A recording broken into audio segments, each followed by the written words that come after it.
Among Thieves by P.E. Rowe. The deposition began on time, punctual to the second. Tamza Dreyer had been called back to Helenia only twice before in his 15 years as an investigator for Carol Line.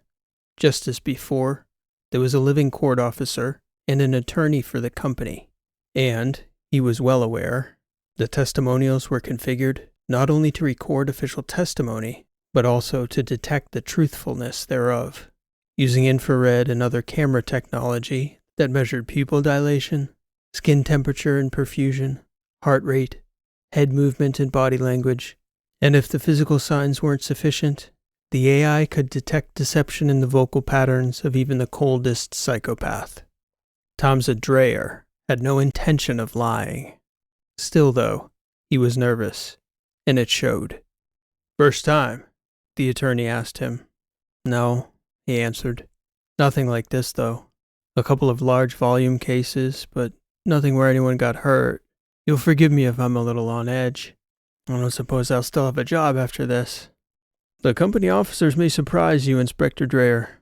For the record, I must tell you that the deposition has begun, that you are under oath, and that you're being monitored for truthfulness." "I'm aware, thank you. I swore that oath to the magistrate. I was there." The company attorney, Mr. Cole, returned a slight grin. "Please begin with your full name and your position." "My name is Tamza Dreyer, lead inspector for Carol Line, LPDI. No acronyms, please." "Well, that would be short for Loss Prevention Division. In my area would be the Indies, or I guess the Independent Systems if we're being formal." "We are. Thank you, Inspector.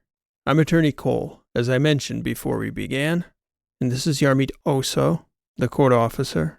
She will clarify matters of law if they come up, and she will bear witness to these proceedings. I am here neither as an advocate nor an adversary, but as a representative of the company. You may ask for representation at any time if you feel you need it. Otherwise, I would like you to simply tell your story as directly and truthfully as possible. I will only interrupt you if I feel like there are points that warrant clarifying. Do you understand all that?" "I do." "Very good. Please begin at the very start of the incident in question." "The outset?" "Yes. From when you got pinged." "It was the middle of the night. The dates and times are all in the logs, I'm sure. But I remember it being sometime around 3 when I was woken up by the ping." "That's unusual for you, Inspector?" "Very unusual, yes.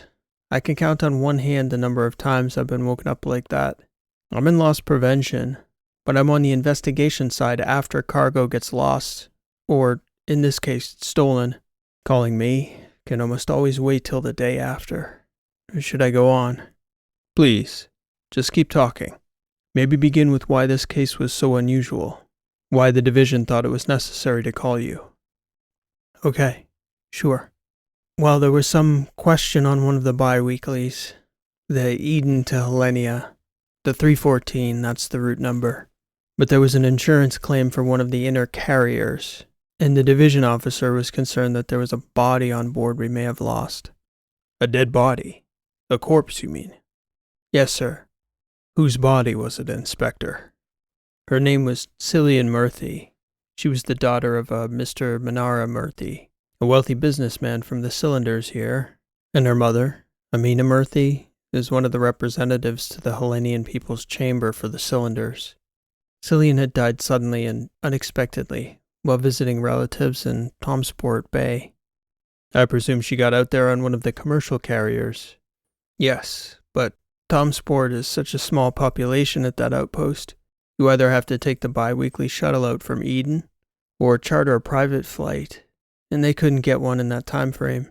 The shuttle wouldn't take on a body as cargo, and the Murthys were afraid about the number of days she was there in Tomsport. They were flying her back here for an autopsy. And, I don't know, I'm not a medical examiner, but apparently it was a situation where the sooner they got the body back to Helenia, the more likely they could determine what happened to their daughter. I'm not entirely sure on that point, though, medically speaking."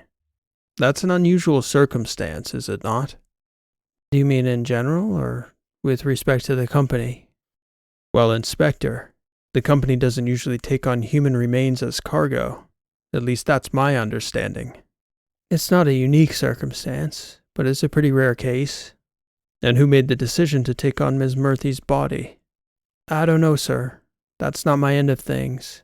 I was only called when there was a question about whether the carrier with the container transporting Ms. Murthy's body was stolen. A question, Inspector? The body either was or wasn't stolen, correct? I'm sorry. The company attorney waited.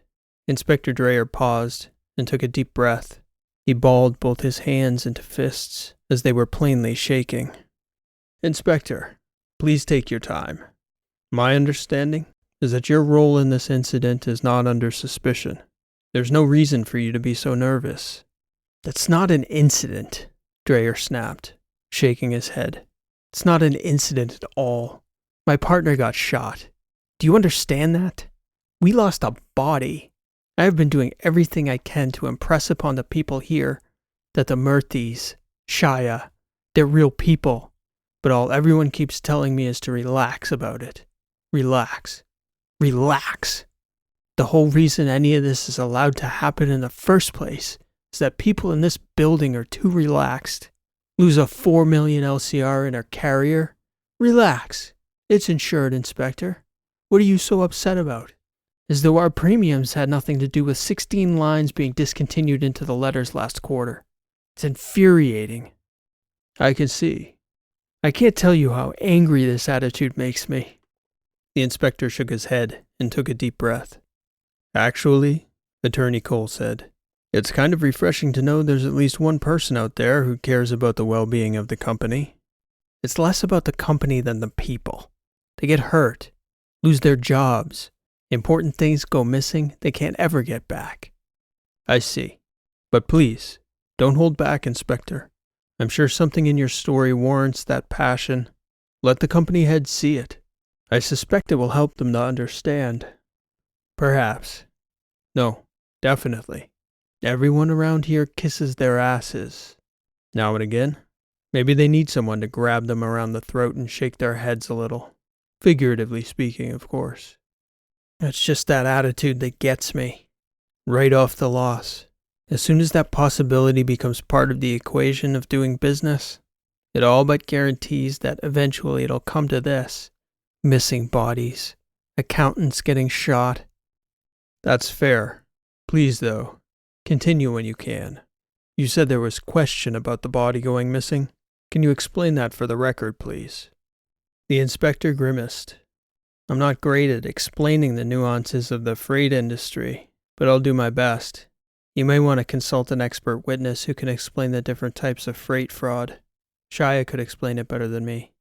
How about start there, then? You got the call from the Home Office in the middle of the night. Did they assign assets to you right away?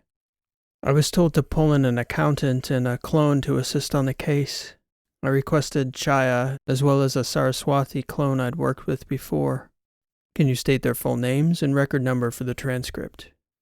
By Shaya, I'm referring to Ms. Shaya Tanoon, who is a junior forensic accountant, one of the few cross-qualified as a field investigator. I'd worked with her twice before, and found her to be diligent and capable. I'd even say dogged. She was great to work with. The Saraswati clone is number 814359, an embodied AI clone. Walking and talking, yes. I picked both of them up on the way to Troya. Your first order of business, Inspector. We needed to determine if the carrier was actually missing. That Eden line has 6 stops on it, including Eden and Helenia. Troya, Redfall, Parkaway, and Tomsport Bay. Logistically, it's a nightmare in terms of timing. An incident like this was just waiting to happen, because the cargo often sits in port for days because of the transfer schedule, especially at Parkaway. It was 3 days in this case. The ship was in port for 3 days at Parkaway? Yes, that was the gap in the schedule, awaiting transfers from other carriers. Okay, I'm still hung up on the idea that you didn't know whether the body was stolen or not. Can you explain that for me, please? Well, there are different types of loss that afflict the company, Mr. Cole. Actually, most loss cases don't even involve theft. Even most cases of theft don't involve anything being stolen, if you can believe it. The most common type of fraud on cargo is insurance fraud, where somebody tricks the company into thinking the cargo has been stolen in order to trigger an insurance payout, which is far easier to steal than the cargo. The thieves can predict the payout because they triggered it in the first place, and they know the recipients and can intercept the insurance payout. The really good schemes generate a payout before the cargo has even arrived, and we don't even realize we've been defrauded until a delivery code comes back to us on an insurance claim that's already been paid out. So you mean we deliver the cargo to the client and pay the thieves for the same stolen goods? Correct. And the client is usually blissfully unaware that their goods had theoretically been stolen in the first place. In the Parkaway case, an entire inner cargo carrier was logged as missing, which we didn't find out about until the inner carriers for the freighter were scanned again at Redfall, and the missing unit just happened to be the carrier with the container Cillian Murthy's body was being transported back to Helenia inside. I see. So my first order of business was to pick up Shia and Saraswati so we could fly out to Troya, catch the freighter in transit, and see if we could lay eyes on the correct container, hopefully locating Ms. Murthy's body in the process. Was the family aware yet? Good question, Mr. Cole, you're catching on. No, they weren't likely to find out definitely for another 2 weeks when the ship came into port at Helenia. They were the ones to flag it to the Home Office, though. Understandably, they were tracking the freighter's progress carefully, and pinged the Home Office when their tracking number flagged back to them as an error. The Home Office reassured them that it was just a tracking glitch, told them it would clear up in the system, and that there was nothing to worry about. So they lied to the family. The inspector shrugged. The Home Office couldn't have known either way. What they told them was the likeliest outcome. They probably believed what they were telling the family. It just wasn't correct. What did you three find at Troya? Not the container, obviously. That's for starters. Okay. Take it from there, please. Our first order of business was to try and set eyes on the inner carrier housing the container in question. So we headed directly to the ship. Myself, Shia Tanoon, and the Saraswati clone. And by ship, again for the record, you're referring to what ship? It was the Nabat Ali, flagged out of Alpha Merced, but it was one of the regular workhorses on this route, the 314 out of Eden. And the company put a hold on the ship until we could clear it. Obviously, with a body going missing, especially in such a potentially high-profile case, our investigation took priority. So we had all the port's resources at our disposal to check the ship. And as soon as the inner container numbers came up empty, I ordered the entire ship to be unloaded there at Troya, so we could run every tag number on the vessel. Full inventory. That must have caused quite a fuss. That would be an understatement. It's a blessing our loading assets are mechanized, Mr. Cole. The complaints I got from the support staff and logisticians were about as abusive as anything I've ever experienced. Even Shia got her share of blowback, and she was just making inquiries. What was she doing there while this was going on? The same as all of us, inventorying the cargo. She and Saraswati were also checking entry points for compromise. Explain that a bit further, please. Every system has touch points, places where interaction with the sorting infrastructure happens. For example, where a bot moves a crate, it could move it left or right, to this ship or that. In such a case, if that bot is vulnerable to hacking, it could be influenced by an outside element to affect its choice to move a piece of cargo in a certain direction. When the system is working perfectly, it reads the cargo's ID tag, looks up the flow sheet, and moves that tag in the direction indicated. If someone were clever enough and got into the system, they could steal cargo that way by misdirecting at multiple touch points. It's sophisticated, but not impossible. I see. Shia and Sarah were reviewing the readouts on the ship at Troya. I was mostly flying around the cargo dock, double-checking as many of the tags as I could to make sure our deck crew and dock units were reading true. It took about 18 hours to completely inventory the Nabat Ali. Unfortunately, we found the entire inner carrier in question had gone missing. What did you do next? I reported our findings, obviously. As much as misplacing Cillian Murthy's body was by far the largest mistake in this case, we'd also either misplaced or had an entire inner carrier stolen, insured total value at 3.68 million LCR. I'm not a finance specialist or an executive in the B division, but even I could tell you 3.68 was nothing compared to the financial hit the company was going to take if word got out we lost that girl's body. I could have made a tidy sum shorting Carol Enline through a third party. I didn't, for the record. I'm not a crook, as the tech reading my testimony will show. Did you consider that a possible motive? Corporate fraud is a different division, but Shia and Sarah flagged it to corporate immediately, so anyone within the company with knowledge was monitored. Their portfolios, family members. Yeah, we thought of that. And their division looks at the public side too. Anyone shorting CLH on the major markets who could have a tangential connection to inside information like that. Did the finance team find any suspicious activity that you're aware of, Inspector? Not to my knowledge, but it might be worthwhile for you to follow up with them for the case file. I've had other concerns. Fair enough. What did you do next? I was in Troy already, so I had to interview the human crew of the ship. 4 flight officers, 4 on the deck crew who managed the cargo, the captain and the first officer. Those interviews are all in the records in their entirety. Did you find anything suspicious? Anything notable or relevant? The inspector shrugged. I asked the captain, Shanfan Liao, how he would do it. I'd already cleared his account through the tech. He read clean, so I asked him what he thought, the ways he'd do it if he were trying to steal an inner container. You know what he said? I can't begin to guess. He said he didn't know, that he'd never steal from the company. He was being honest. How would you do it, though? I asked him again. And again, he just told me he wouldn't. He wouldn't steal. Not for any amount of money. Even if that answer wasn't particularly helpful, I found that uplifting. There are honest people, Mr. Cole. Most people are. It's important to remember that when your livelihood is chasing people who steal millions of kroners and anything else that comes in the package, even if it's a dead body. What next, Inspector? Right.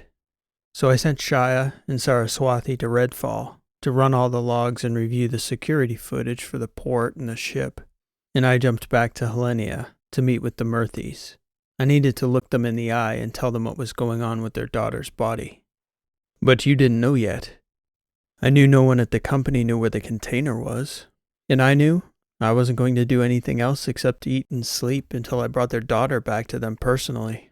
If the company had tried to conceal the truth, it was possible the news could get out and then get back to them the wrong way. I wasn't going to be a part of that, so I went there to tell them myself. Did you have authorization from the Home Office to do that? It was the right thing to do. Again, Inspector, did you ask for advisement on whether to notify them? I thought about it. Lawyers protect the company first. I figured at worst, even if it wasn't initially best for the company, doing the right thing was the right thing. If I did that, then no one can say we didn't at least do the right thing. How badly could doing the right thing reflect on us versus getting caught trying to hide it? I see why you were apprehensive to interview, Inspector. It wasn't like I was trying to out the company, make myself look good or make the company look bad. I did think about it. As many different angles as I could envision. That's fair. A tough call. Maybe you could have recovered the body before anyone found out, though. I'm sure you considered that. I considered that, Mr. Cole. But how could I have known what would happen? I'm not clairvoyant. Of course. How did the Murthys take the news? Not well, I'd imagine. A tragedy like that, and then the loss of their daughter's body on top of it. You imagine correctly. They suspected something was wrong as soon as I pinged. I insisted on meeting them in person, and I told them the company had not been able to locate their daughter's body. I didn't give them odds. I told them I didn't know enough about how the container had gone missing at that point, but I told them I wouldn't stop until I'd exhausted every possible avenue. They were upset, of course, but I think they appreciated my directness.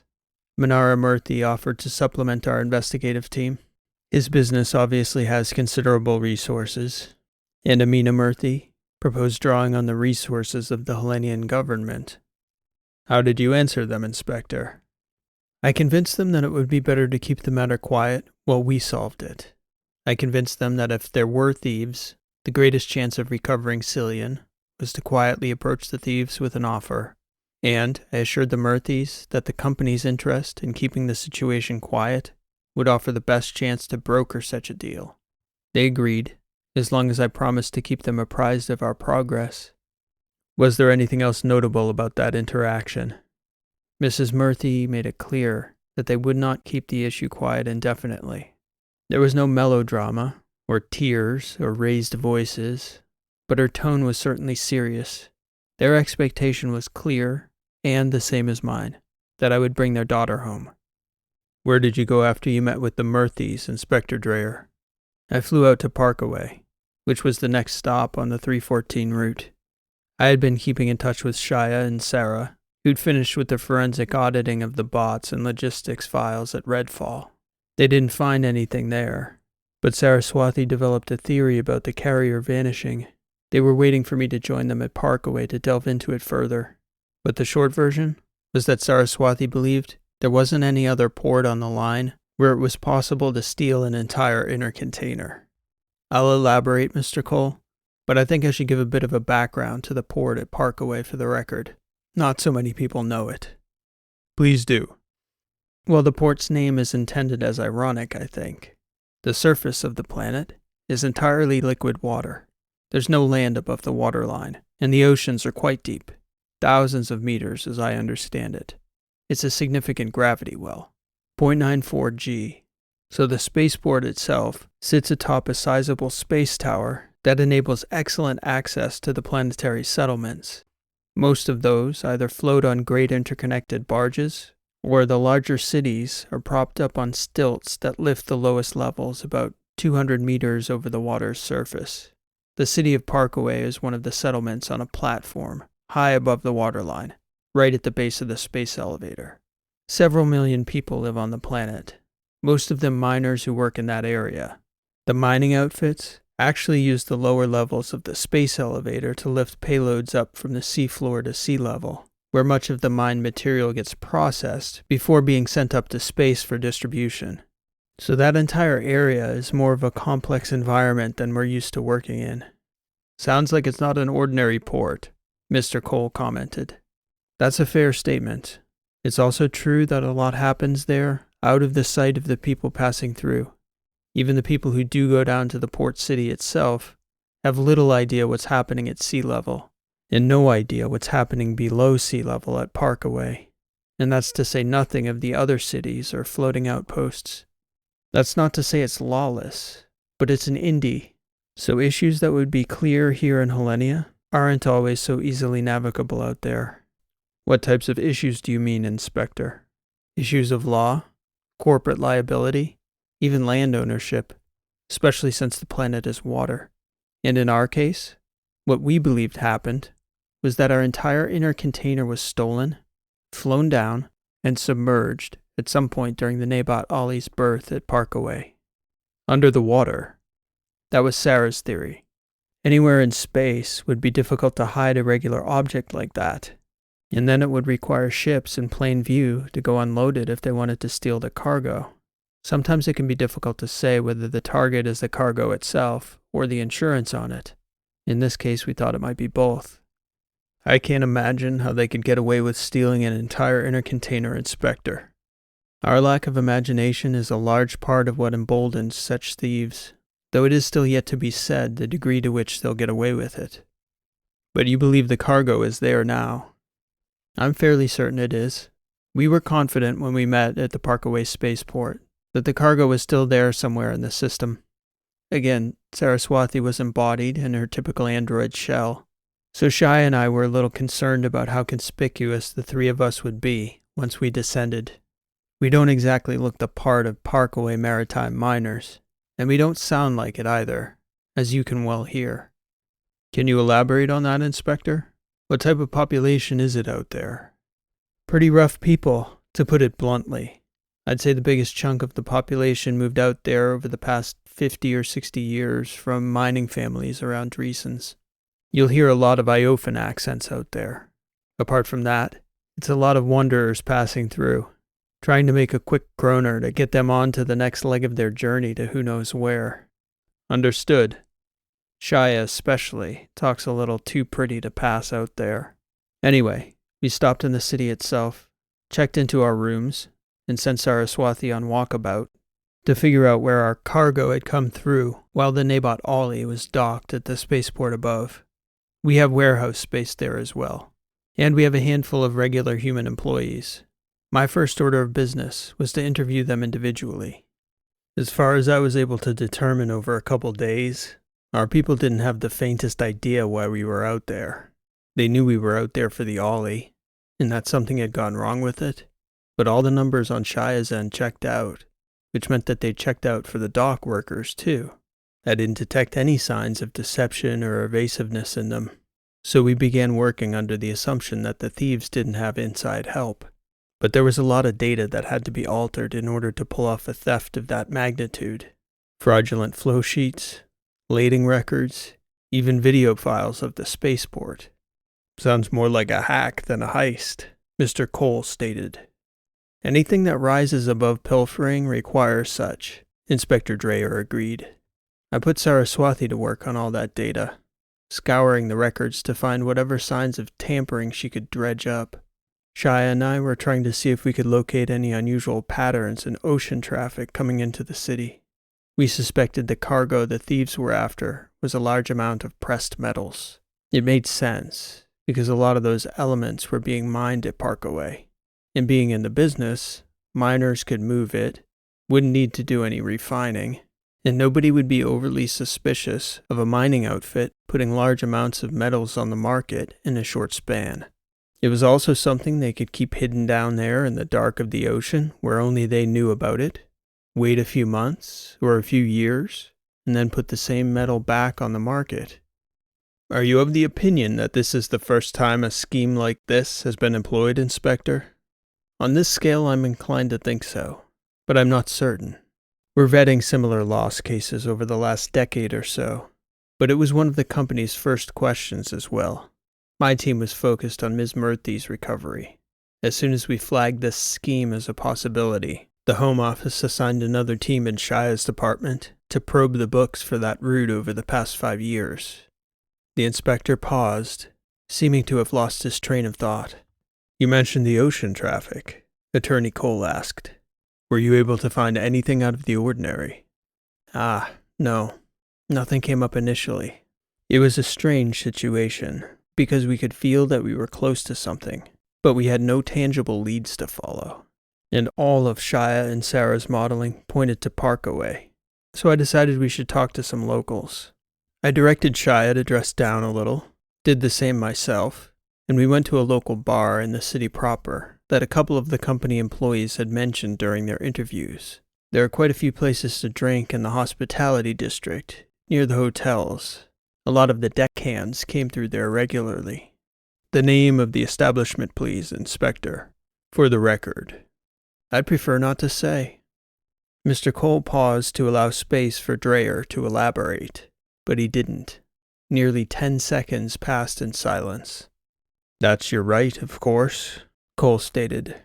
There are good reasons for me to hold to that, Mr. Cole. Another case of doing the right thing, Inspector. Time will tell, I suppose. Please continue, then. Of course. It might be a little difficult to explain to someone unfamiliar with the Indies, but when someone in structured cities like Gracia or any of the cylinders, anywhere in Dreesens or the Eastern Battery, really, they go out into the Indies and can easily walk right past borders that mean something. I'm well familiar with the phenomenon, and even I didn't see it coming out there, except in hindsight. Our contact at the bar told us, be careful down there, you two, which was more or less a polite way of saying don't go down there to a pair of soft, cosmopolitan, inner-system management types. That warning and the state of the elevator should have given it away. Just a feel, you know.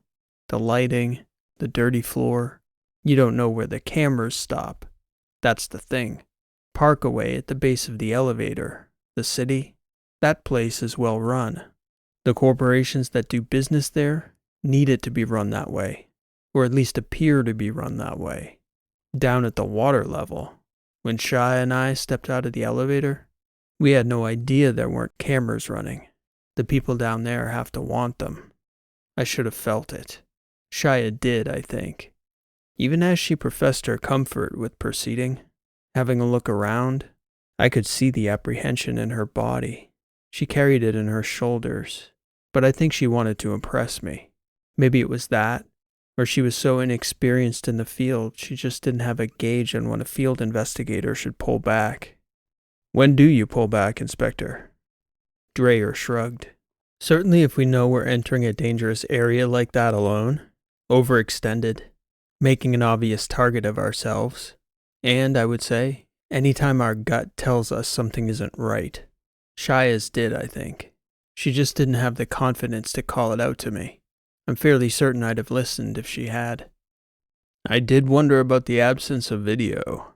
There's documentation in the files of all the critical aspects of the case, yet I didn't see any video records of the incident itself. There's no monitoring at sea level?" "I'm sure there is, Mr. Cole. I bet every second we were down there is on video somewhere. We'll just never see it.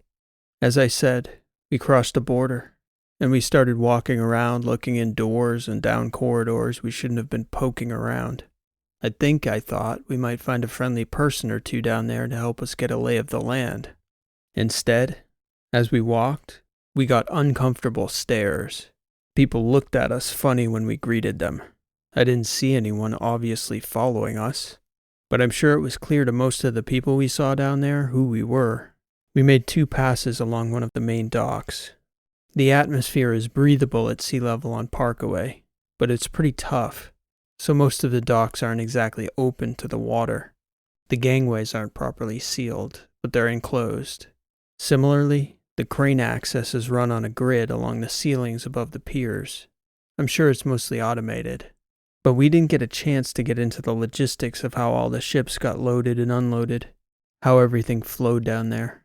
We'd been down on the docks probably an hour or so, and we were about to head back.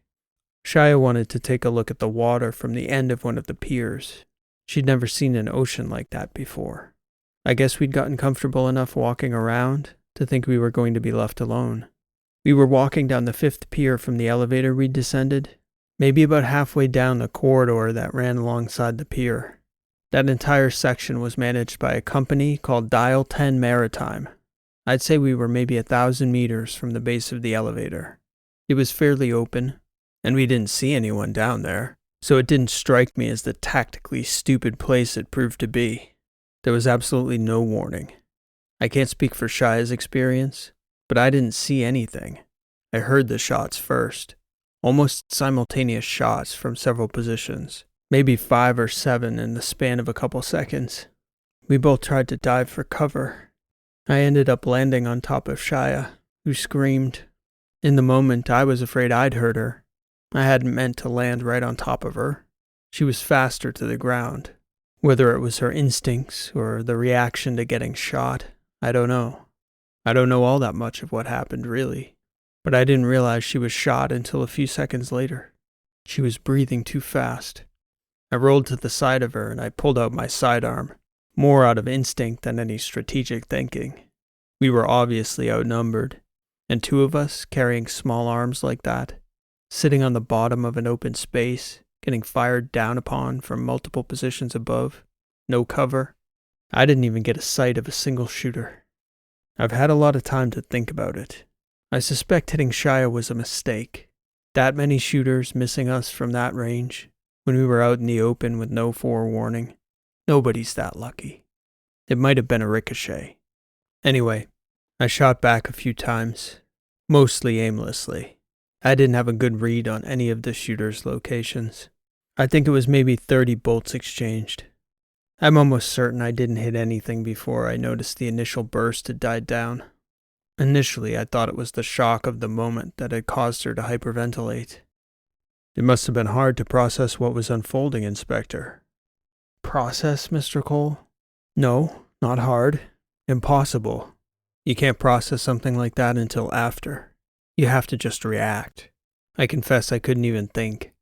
It wasn't until they stopped firing and I saw how bad off Shia was that I understood we were probably dead. I think in that moment, they were probably trying to figure out what to do with us. And the conclusion I suspected they were quickly coming to was that finishing off both of us and tossing us in the ocean was going to be the easiest way to deal with us. That was the first moment I had a real chance to take a breath and assess our position. I don't even think the partition we were huddled behind was genuine cover from several of the angles above us. It was a death trap. So I stepped out, my hands up, and I set down my weapon in plain view. I didn't have time to think about what I was going to say, but I knew the only way Shia and I were getting out of there alive was to negotiate. I just started talking. Do you remember what you said? Verbatim? Maybe not exactly. I could give you the gist of it, though. The next thing I did was set down my eyewear and swatch so they could see I wasn't going to take any hard evidence out of there with me. Shia did the same as I was speaking, tossed her gear. Anyway, as best I can recollect, I said the following. This isn't about the metals. The company writes off sums like that all the time. You wouldn't have tried to take that much metal if you didn't think there was a good chance we'd write it off entirely. You know that much. What you don't know was that there was something in that container we can't write off and we can't replace. We're here for the body of a young woman from a prominent family from Helenia. The casket is in a sealed container in the inner carrier. That's the only reason we've come down here. This can still end here. You have my word on it. All we wanted was the body. My partner's hit. No doubt you're thinking about what to do about that. If you let us get her medical attention before it's too late, we can forget this ever happened. I stopped talking and waited. The longest 30 seconds of my entire life. I was waiting. Shia was waiting. Nothing. After maybe another 30 seconds without any response, only the background hum of the ship docked across the pier. Shia called out to them. She was weak. All she could say was, "Please." I've never heard anything like it. One word. One precious word. A beautiful person like her, begging for her life, with no idea whether there was anybody even there to hear it. It occurred to me that they'd already run off, but they'd heard. "What did they say, Inspector?" Mr. Cole asked. Not a word, actually. I was surprised by a movement in my periphery. I actually put my hands up, thinking somebody was approaching, showed my open palms. It turned out to be a cart, a type of maglev autoloader that they use down on the docks, I guess. The whole pier was built with a magnetic floor, and it just floated up to us. They were thinking a whole step ahead of me, because I hadn't even begun to think about how I was going to get Shia out of there. I couldn't have very well carried her on my shoulders 1,000 meters with a bolt fixed in her torso, but it was easy enough to slide her onto the cart. I just told it to take us to the lift. I took off my shirt, trying to slow the bleeding, but she was in a bad way. About halfway up the elevator, she passed out. Thankfully, there was competent medical support in the city above. Saraswati met Shia at the medical facility when she came in, adding her expertise to the surgical team out there. Sarah has quite a long memory file for emergencies like that. I understand you visited Shia before reporting here, Inspector. It's not a subject of this deposition, but the reports I've received indicate Ms. Shia Tanoon is stable and expected to pull through. It has been a long road already, and will be an even longer one yet. She is conscious again, and in fairly good spirits, though she'll likely never rejoin me in the field. Of course, that outcome is secondary to the far more fortunate outcome that she is still with us. Her quality of life matters to me, though, and I will not stop being an advocate for her, assuming my voice still carries weight within the company. I suppose time will tell about that, though. The degree to which you prove forthcoming on the details will have far more bearing than time, to put it bluntly, Inspector. It's the specifics, I know. Primarily, the company would like to know how you negotiated the return of Ms. Murthy's body following the firefight. Specifically, did you have direct contact with the thieves? If so, They would like you to divulge everything you know that will lead to their apprehension. If not, they would like to know the identity of your intermediary, so that person can be interrogated. Regarding Ms. Murthy's body, I was able to make the request myself, as I still had the magnetic cart. The critical care response team came to us at the top of the elevator. My presence was not required to help save Shia, so they left me in the concourse near the main lift. I left a message on the cart's interface and sent it back down the elevator to the spot it picked up me and Shia. I gave them the container number and the ID label for the box with Ms. Murthy's remains, as well as the shipping number. I suggested an intermediary for them to contact when they had the body in hand. I also gave my assurances that my division would not come after them once we had Ms. Murthy back, that Carol Enline would write off the loss in its entirety. You had no contact then. They used your intermediary to deliver the body? Correct. And I will not reveal that intermediary's identity. My recommendation is that this investigation end here. The inner container was insured. Ms. Cillian Murthy's body has been returned to her family. Ms. Shia Tanoon is alive and recovering. The company would be very foolish, in my opinion, to press our luck any further. You probably wouldn't be surprised to hear that many within the company don't share that opinion, Inspector, especially within the ranks of the company officers. No doubt, Mr. Cole. No doubt. I'm familiar with that viewpoint. I'd have shared it before this ordeal. Lest anyone forget, I've dedicated my entire career to loss prevention, and I've always believed that we make our own luck, and that organisms and organizations alike who project weakness will be treated accordingly. But then there's the matter that I am alive today to give this deposition. There's the fact that Ms. Shia Tanoon lives and will recover. There's also the fact that Cillian Murthy's body was returned to her family. People can attempt to read into the motivation of the thieves all they want, but all three of those facts are facts only by the good graces of the people in that hallway, whom I never spoke with directly and I never set eyes on. I gave my word to them, and they upheld their end of the agreement. As far as I'm concerned, this matter is closed. I'll do everything in my small power to ensure that is so. Thank you, Inspector. I understand your position. I have no further questions for you for the moment. Unless you have something you'd like to add to your testimony, I'll have the court officer, Ms. Oso, conclude the proceedings. Further questions for the moment, you say, Mr. Cole? For the moment. Inspector Dreyer's tone sat right on the cusp between professionalism and rudeness. But you do have another question, don't you? I'm sure they'll come up as legal works through the matter on their end. Yes, I see.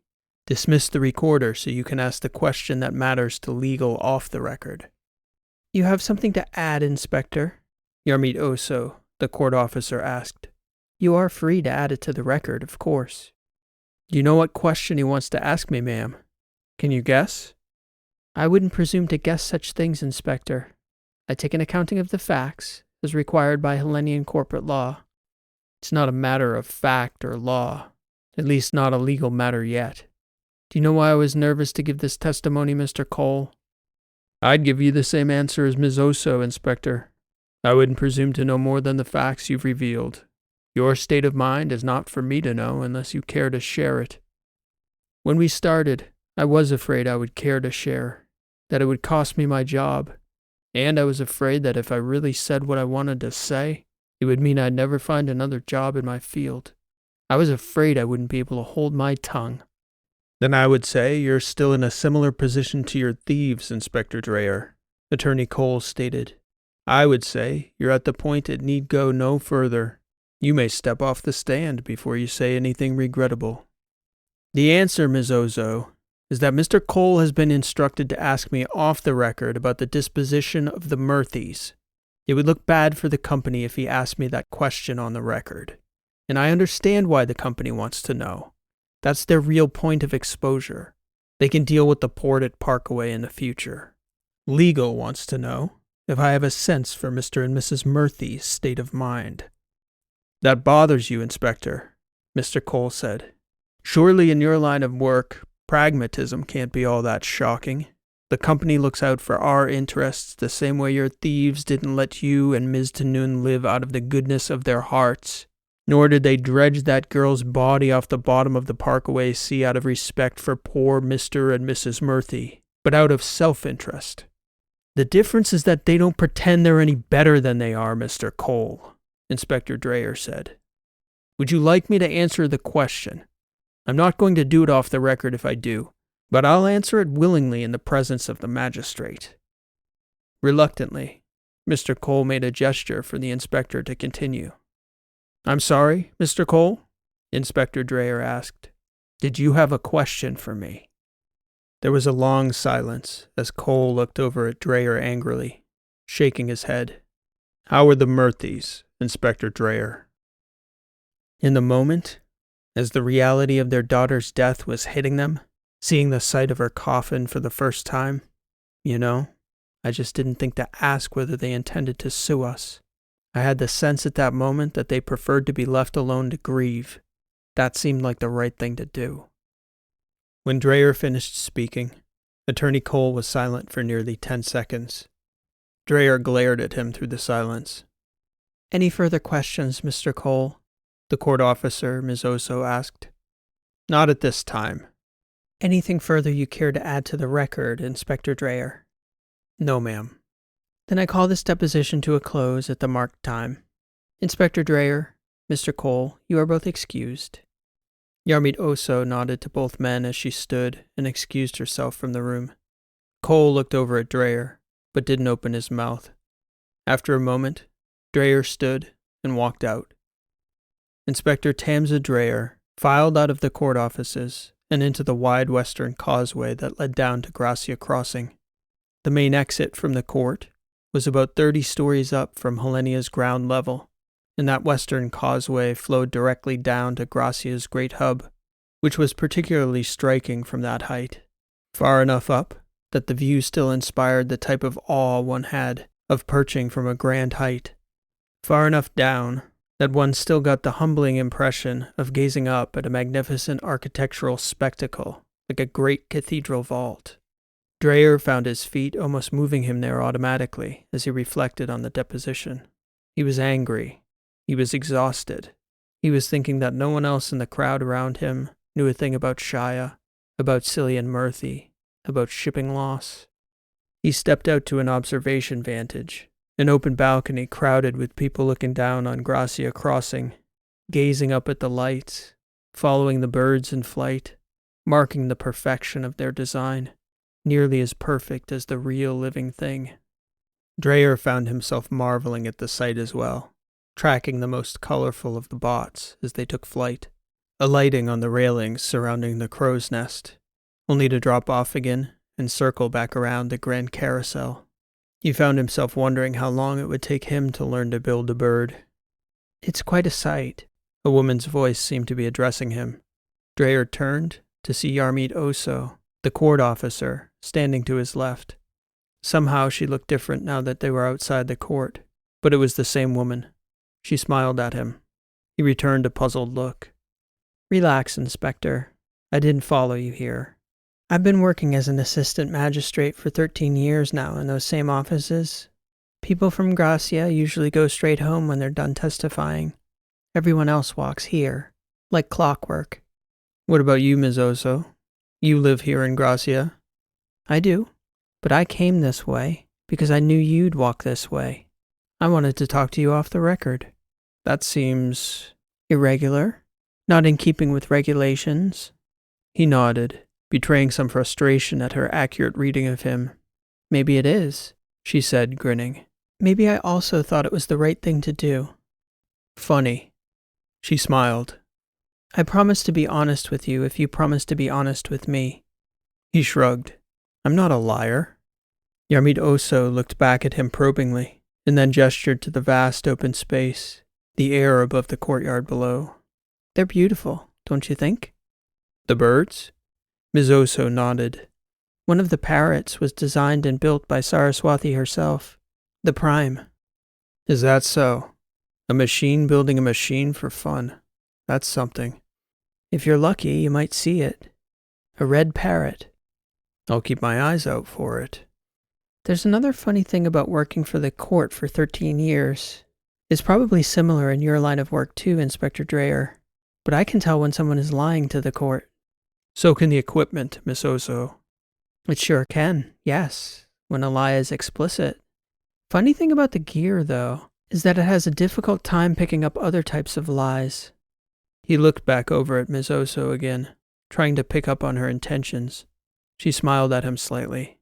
Your testimony was impressive, and from the look on your face, you seem to have convinced yourself as well as Mr. Cole. Is this a conversation we should be having, Ms. Oso? My conscience is clean, Inspector. As is mine. I acted honestly, and I spoke honestly. Now you're lying, she said. A lie by omission is still a lie, and it may not be relevant to the outcome of the case, but it's relevant to you, and it's relevant to the girl. So which is true? Either she's married, you're married, or you care too much about company regulations to tell her you love her. Dreyer shook his head. That look. God, Dreyer, the shock. Really? How many times have you visited her in the hospital? She's my partner, a junior investigator. My responsibility. And you'd never have forgiven yourself. Blah, blah, blah.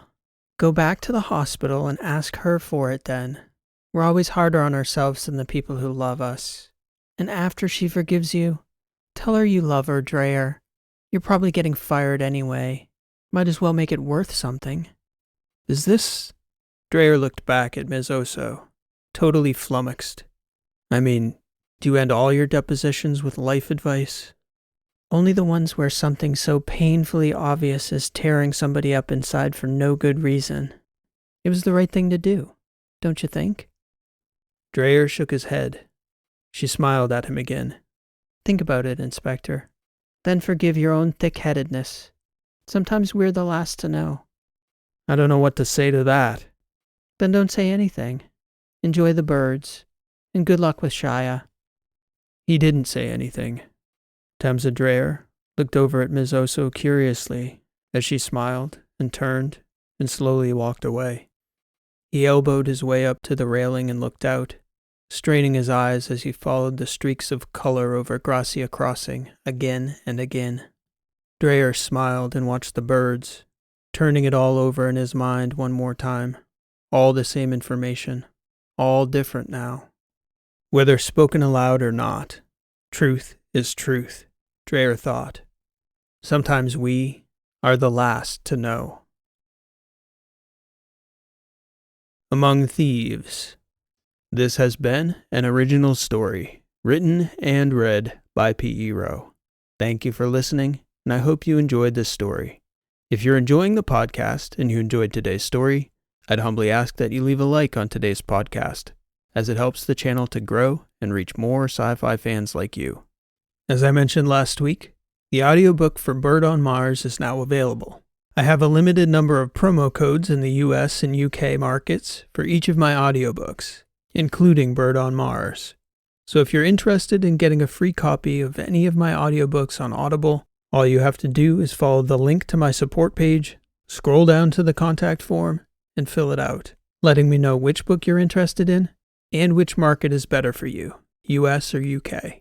All I ask of you is that you review the audiobook when you're done. It's a great way to help boost my book's visibility on Amazon, which helps me to keep the channel going. If you're interested, just ask for code, redeem code, get free audiobook, review audiobook. I'll be giving these promo codes away first come, first served until I don't have any left. These are for all 4 story collections and book 1 of the Misfits as well. So get in touch soon. I look forward to reading your reviews. Next week, we'll be checking back in on the Misfits for episode 25 on the 22nd of August. And then to close out August on the 29th, we'll have another Heartsock story for episode 99 of Sci-Fi Weeklies. Episode 100 is scheduled for September 5th, and I have a very special topic lined up to mark the occasion. So I hope you'll tune in for that one. If you don't want to miss any of those upcoming releases, please make sure you're subscribed to the channel and have the notifications bell turned on. If you can't wait till then, you can always click to join the channel's 24/7 live stream linked in the video description. The stream is running whenever you feel like a story, so stop by anytime. Thanks for listening. This has been P.E. Rowe, and we'll see you next time.